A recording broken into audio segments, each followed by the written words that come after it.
اور بہن نے سوار کروا دیا تو جاتے ہوئے اپنی بہن سے دو باتیں کی. کہا یہ محمد مصطفیٰ کی پاک نسل کا پاک چھوٹا سا قافلہ ہے، اسے کربلا سے شام اور شام سے جب مدینہ لے کر پہنچو تو میرے نانا محمد کو سلام بھی کہنا اور کہنا نانا جان حسین نے آپ سے ہونے اور آپ کے کندھوں پر بیٹھنے کا کربلا میں حق ادا کر دیا.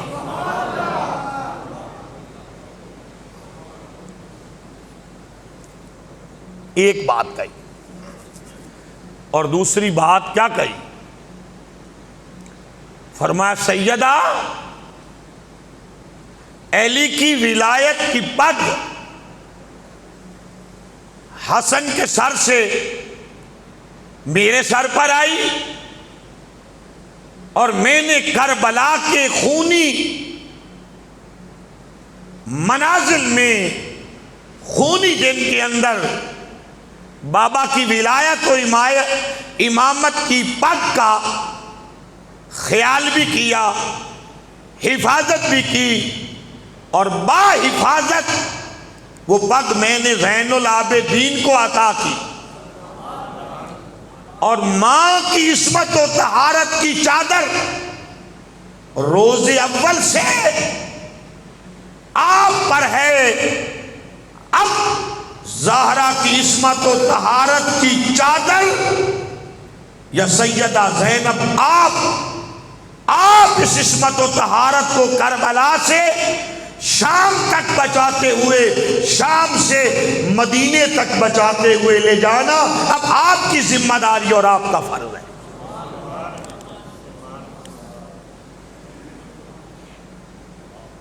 مجھے آپ یہ بتائیں،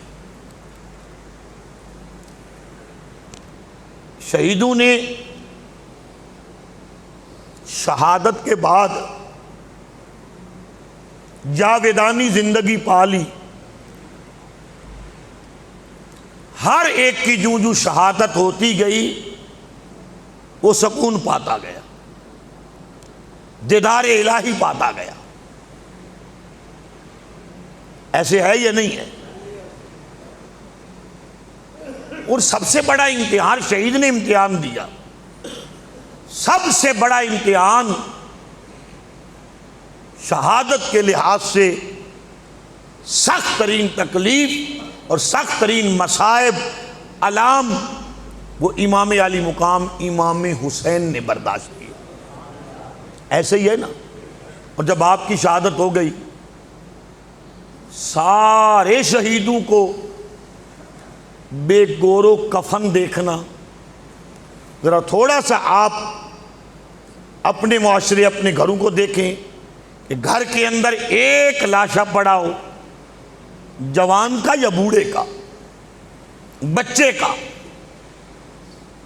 یا کسی حادثہ کی وجہ سے گھر کے اندر باپ کا لاشا بھی ہو، بیٹے کا بھی ہو، بھائی کا بھی ہو، تو صرف گھر کی خواتین نہیں پورے محلے کی خواتین کا کیا حوصلہ ہوتا ہے. پر قربان نہ جائیں علی کی بیٹی کے حوصلے پر، علی کی بیٹی کی ہمت پر، علی کی بیٹی کی استقامت پر، سیدہ زہرا بطول کی چادر کی امی کے حوصلے پر کہ 72 لاشیں پڑی ہیں جن میں بھائی کا بھی ہے، بھانجوں کا بھی ہے، بھتیجوں کا بھی ہے، بیٹوں کا بھی ہے، 72 لاشیں پڑی ہیں، اور کتنے یتیم بچے ہیں، اور کربلا کے شہداء کی بیوائیں ہیں، اور سب کی سپہ سالار علی کی تنہا بیٹی سیدہ زینب سلام اللہ علیہا بنی ہوئی ہے. اور کس شان سے شہداء کی لاشوں کے پاس سے سلام کہہ کے گزر گئی اور یہ کہتے ہوئے گزری کہ اے شہداء، میں تمہیں دفن تو نہیں کر سکتی مگر تمہارا مقدمہ شام کے دربار میں بھی تنہا زینب لڑے گی اور محشر کے میدان میں بھی تمہارا مقدمہ تنہا زینب لڑ کے دکھائے گی۔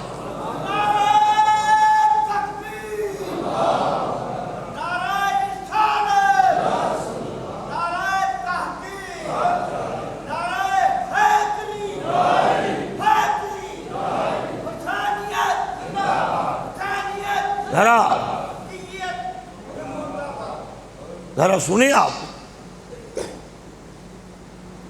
کربلا کی اور شام سے لے کر شام کے دربار تک بی بی نے کتنی مشکلات کا سامنا کیا، کتنی مشکلات کا سامنا گیا۔ جب کوفہ سے قافلہ روانہ ہوا نا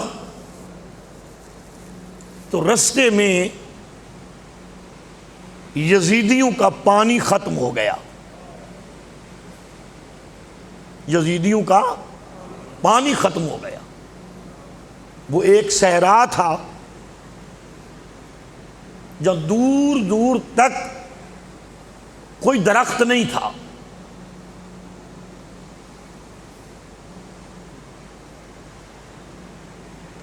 سورج اپنی گرمی بخیر رہا ہے، زمین تپی ہوئی ہے۔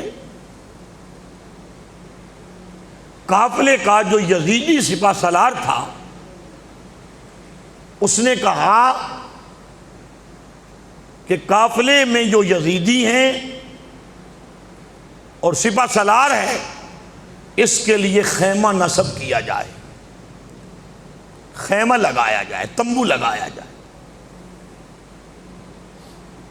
تمبو لگا دیا گیا، وہ خیمے کے نیچے بیٹھ گئے۔ دور سے پانی آنا تھا، کتنی دیر تک قافلہ انتظار کرتا رہا۔ وہ ظالم خیمے میں بیٹھے رہے، زین العابدین اپنی اونٹ پر سوار ہیں، گردن میں، ہاتھوں میں، پاؤں میں ہتھکڑیاں اور بیڑیاں ہیں۔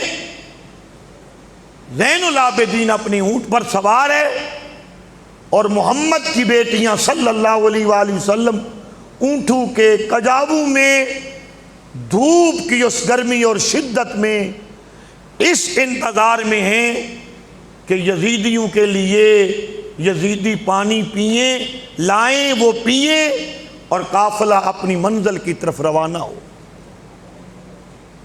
چھوٹے چھوٹے بچے ہیں، ان بچوں میں حسین کی سب سے پیاری بیٹی سیدہ سکینہ بھی موجود تھی۔ بس گفتگو ختم کرنے کے قریب ہیں، سیدہ سکینہ بھی موجود تھی۔ گرمی کی شدت سے سواریاں خود بخود بیٹھنے لگیں۔ جس اونٹ کے کجاوے میں سیدہ سکینہ تھی وہ اونٹ بیٹھا اور سیدہ سکینہ نے کہیں دیکھا کہ ایک چھوٹی سی جھاڑی اس صحرا میں تھی۔ انہوں نے سمجھا کہ اس کا سایہ بڑا سایہ ہے یا کوئی بھی حکمت الہی تھی، کجاوے سے نکلی اور اس سائے کے نیچے بیٹھی اور گرم ریت پر حسین کی اس بیٹی کو نیند آ گئی جو زندگی میں کبھی اپنے بابا کے سینے کے بغیر نہیں سوئی تھی۔ ذرا ایک محبت کے تصور سے سماعت کرنا۔ جب یزیدیوں کا پانی آ گیا انہوں نے پیا، اپنی سواریوں کو پانی پلایا، خود بھی پیا، اپنی سواریوں کو بھی پلایا۔ اگر پانی پینے کے لیے نہیں دیا تو مصطفیٰ کے خاندان کے بچوں کو پینے کے لیے نہیں دیا۔ خود اندازہ لگائیں، جس اونٹ پر مصطفیٰ کی اولاد سوار ہے وہ اونٹ تو پانی پیے، پر مصطفیٰ کریم کے ننھے ننھے بیٹے اور بیٹیاں جو حوض کوثر کے مالک ہوں انہیں پانی کی ایک بوند بھی نہ دی جائے۔ اس سے بڑا امتحان اور کیا ہوگا؟ وہ جو ہے نا، بہت سارے لوگ کہتے ہیں یہ اگلے حالات نہ بیان کیا کریں۔ کیوں؟ یزید کے ظلم پر پردہ ڈالنا ہے اس لیے نہ بیان کیے جائیں۔ یزید کا چہرہ بے نقاب نہ ہو جائے اس لیے نہ بیان کیے جائیں۔ قافلہ تھوڑا آگے چلا، چند قدم آگے چلا، پانی پینے کے بعد جس شخص کے ہاتھ میں وہ نیزہ تھا، جس نیزے پر آقا حسین کا سر تھا اور سر قرآن پڑھتا جا رہا تھا،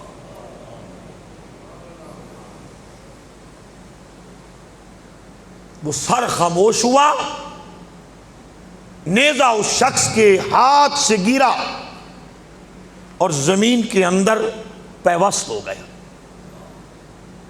سارے یزیدیوں نے باری باری کھینچا، نکالنا چاہا، مل کے زور لگایا، مگر نیزہ نہ آگے چلتا تھا نہ زمین سے باہر نکلتا تھا۔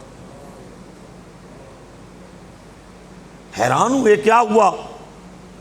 بالآخر کسی نے کہا کہ زین العابدین کو کہو، زین العابدین کو کہو کہ باپ کو کہے کہ آگے چلے، سر حسین آگے چلے۔ امام زین العابدین کو اتارا گیا، پاس لایا گیا۔ جب آپ نے عرض کی بابا آپ تو جانتے ہیں آپ کی بیٹیاں، آپ کی بہنیں، مصطفیٰ کے اہل بیت پردے دار کتنی دیر دھوپ کی شدت برداشت کرتے رہے، آپ چلتے کیوں نہیں تاکہ ہمارا سفر ختم ہو اور منزل قریب آئے؟ تو سر حسین میں سے لب حسین ہلے، زین العابدین کی ڈھا نکل گئی۔ کہا یزیدیو بدبختو، میرے بابا کا سر آگے کیسے چل سکتا ہے؟ اس سفر میں میرے بابا کی چھوٹی بیٹی سکینہ کہیں رول گئی ہے۔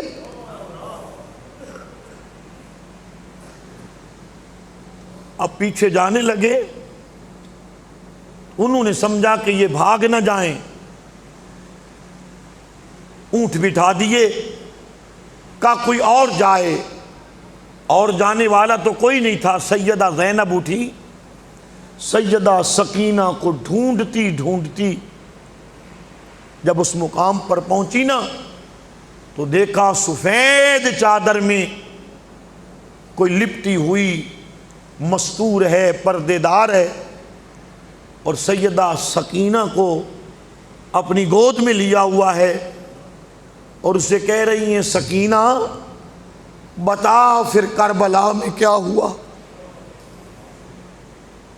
بتا پھر کربلا میں کیا ہوا۔ سیدہ سکینہ اپنی بچپن والی معصومیت والی زبان سے کربلا کی داستان سنا رہی، اور بی بی کبھی سیدہ کا منہ چومتی ہیں، کبھی لب چومتی ہیں، اور سیدہ سکینہ فرماتی ہیں اماں آپ کی جھولی سے مجھے یوں لگتا ہے جیسے مجھے اپنے بابا حسین کی جھولی مل گئی ہو۔ سیدہ زینب جو قریب پہنچی نا، فرمایا پردے دار تمہیں سلام ہو، کربلا سے اس رستے تک ہماری کسی نے مدد نہ کی، آج اگر تو نہ ہوتی میں سکینہ کہاں سے تلاش کرتی۔ میں سکینہ کہاں سے تلاش کرتی؟ تیرا شکریہ معاشر کے دن ہم اپنے نانا کے سامنے آپ کی سفارش ضرور کریں گے، یہ میری بیٹی مجھے دے۔ وہ سیدہ سکینہ کو پکڑاتے ہوئے کہنے لگی، اے زینب میں کوئی اور نہیں ہوں، میں تیری ماں فاطمہ بنت محمد ہوں، جو اس دن سے لے کر آج تک جہاں میری اولاد ہے وہاں رب نے میری روح کو مجسم بنا کے تمہارے ساتھ بھیجا ہے، میں تمہاری حفاظت کرتی ہوئی آ رہی ہوں۔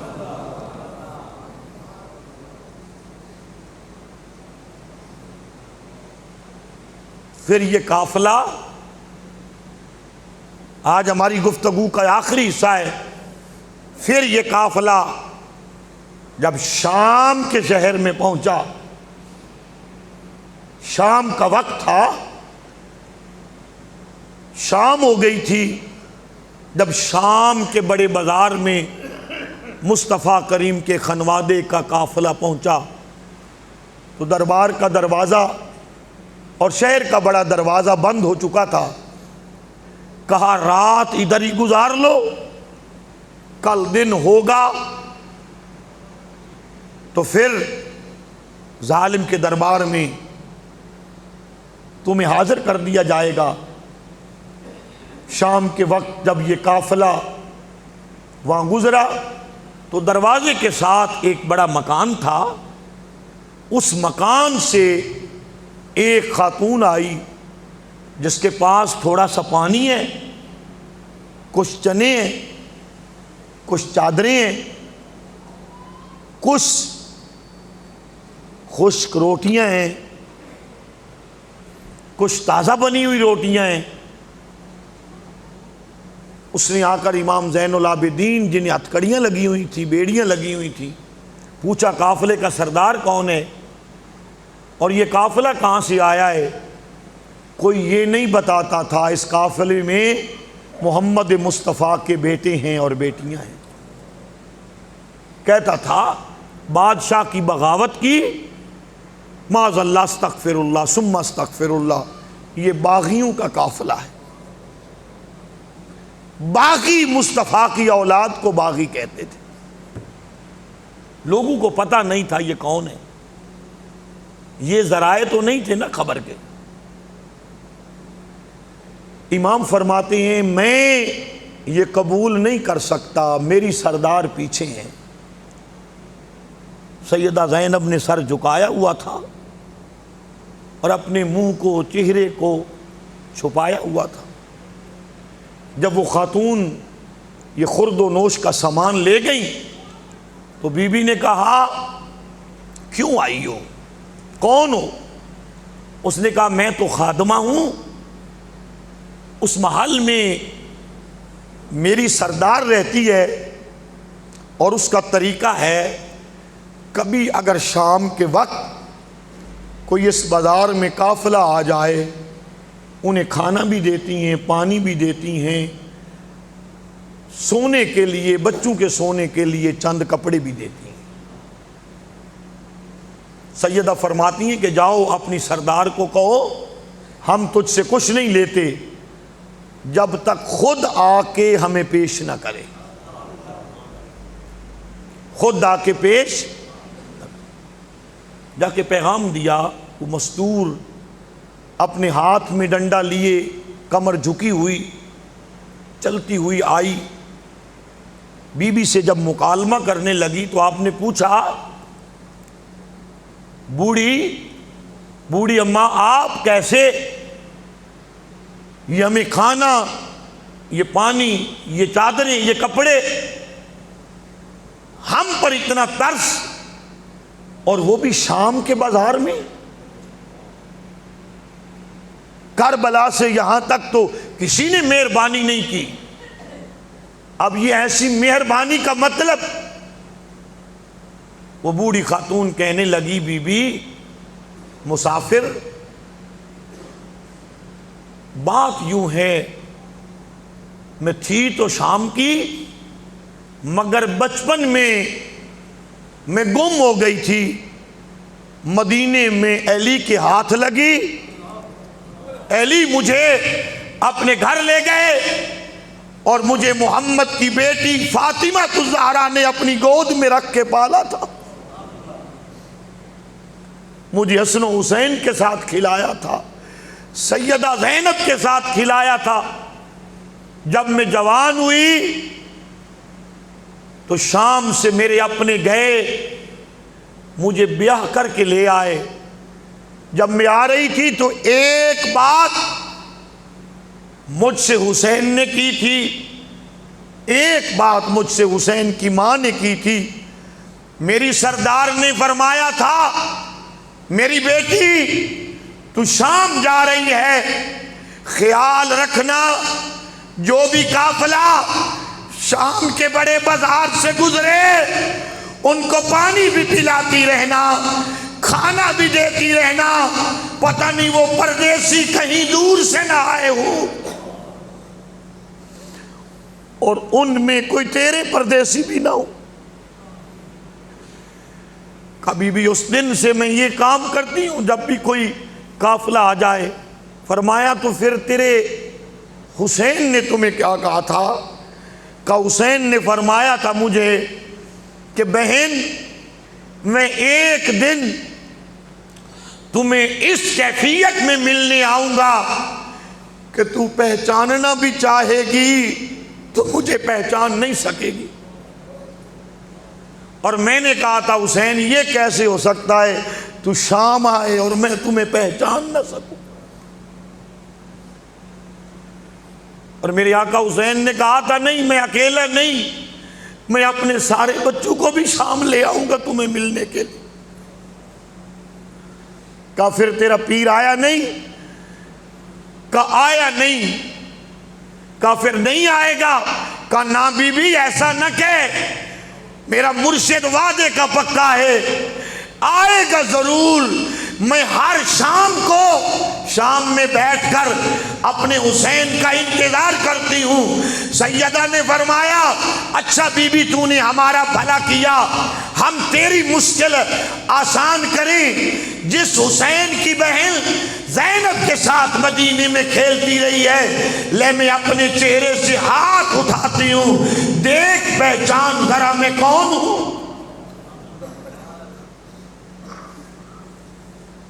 اور جس حسین نے تیرے ساتھ وعدہ کیا تھا کہ میں آؤں گا، وہ نیزے کی نوک پر، وہ نیزے کی نوک پر جو قرآن پڑھ رہا ہے وہ تیرے پیر حسین کا سر ہے۔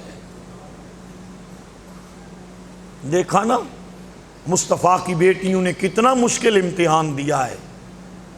پھر یزید کا دربار، اور دربار یزید میں جب یزید آقا حسین کے دندان مبارک پر چھڑی مار کے کہہ رہا تھا کہ میں جیت گیا، حسین تو ہار گیا، این اسی وقت یزید کے دربار کے پیچھے مسجد سے مؤذن کی آواز آ رہی تھی، اشہد ان محمد رسول اللہ۔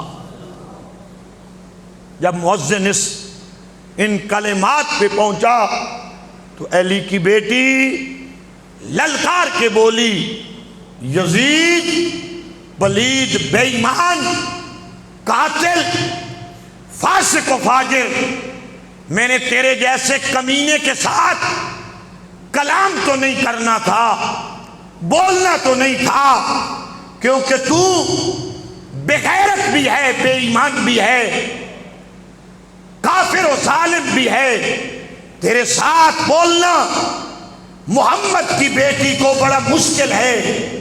تو کہہ رہا ہے کہ حسین معاذ اللہ تو ہار گیا میں جیت گیا، نہیں، سن پیچھے مڑ کے، اگر آج بھی تیرے محلات سے اٹھنے والی آذان کے کلموں میں میرے نانا محمد کا نام ہے تو حسین جیت گیا، یزید ہار گیا۔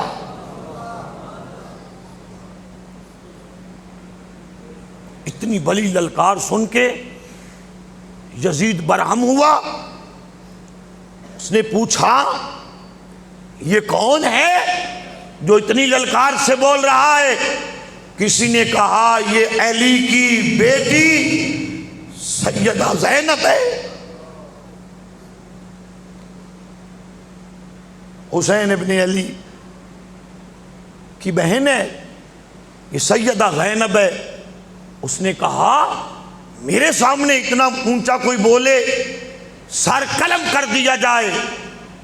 جب یہ جملے اس بے ایمان پلید کے منہ سے نکلے تو جناب فضہ جو سیدہ کائنات کی خادمہ خاص تھی، حبشہ سے تھی، حبشی النسل تھی، آپ سیدہ زینب کے آگے کھڑی تھیں کہ کسی کی نظر زہرا کی بیٹیوں پر نہ پڑے، آگے کھڑی تھیں۔ آپ کو اللہ نے بڑا قد عطا کیا تھا اور علی کی بیٹیوں کو اپنے پیچھے چھپا کے کھڑی تھی۔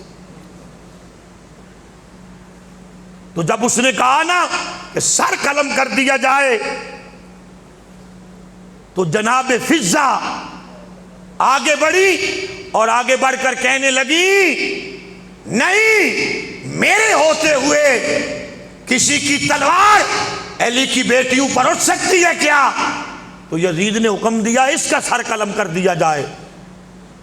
جب فضہ کے لیے کہا کہ اس کا سر قلم کر دیا جائے تو فضہ نے کہا یزید کے دربار میں کوئی حبشی نہیں ہے؟ اتنے بے غیرت ہو گئے ہو؟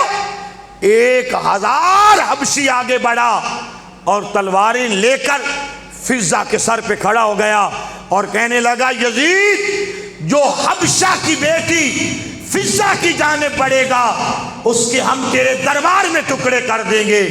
جب یہ جملے حبشیوں کے محمد کی بیٹی سیدہ زینب نے سنے تو مدینے کی طرف منہ کر کے کہنے لگی نانا آج حبشہ کی بیٹی کو بچانے کے لیے 1000 حبشی آ گئے مگر یزید کے دربار میں محمد کی بیٹی اکیلی رہ گئی۔ اللہ رب العزت آپ سب کے حال پہ کرم کرے۔